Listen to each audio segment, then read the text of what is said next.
सीटें वो हमें मिली है, इनकी कानून साजी गैर आईनी है। हमें उम्मीद है इंशाल्लाह सुप्रीम कोर्ट इसको सेट असाइड करेगी।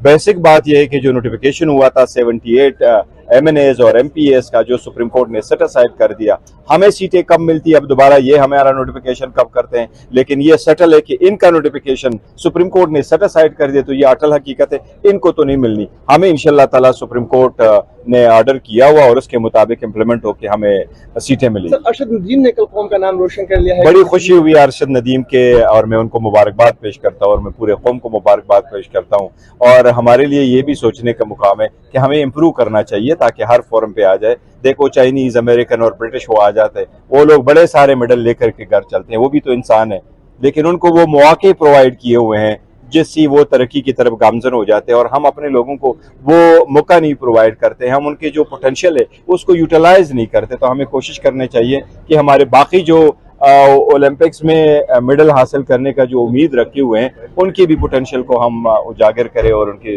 रिसोर्सेज प्रोवाइड करें ताकि बहुत सारे लोग। आखिरी सवाल, खान साहब ने कहा था कि अगर पीटीआई के दूसरी लीडरशिप में उनकी वीडियो सामने आए तो माफी मांगूंगा। नो में की जो वीडियो आईसीपीआर ने जारी की है उनमें देखो, सबसे पहली बात यह है कि ये खान साहब ने इस तरह नहीं कहा था, जिस तरीके से लोगों ने रिपोर्ट किया बिल्कुल गलत रिपोर्टिंग हुई है। खान साहब ने कहा है पहले आप CCTV फुटेज आ गए सर, सामने आ गए सर, नहीं जो भी है जिधर भी है उस पर बात करेंगे, लेकिन उन्होंने कहा था कि साबित हो जाए। देखो खान साहब ने तो रिक्वेस्ट की है ना कमीशन की।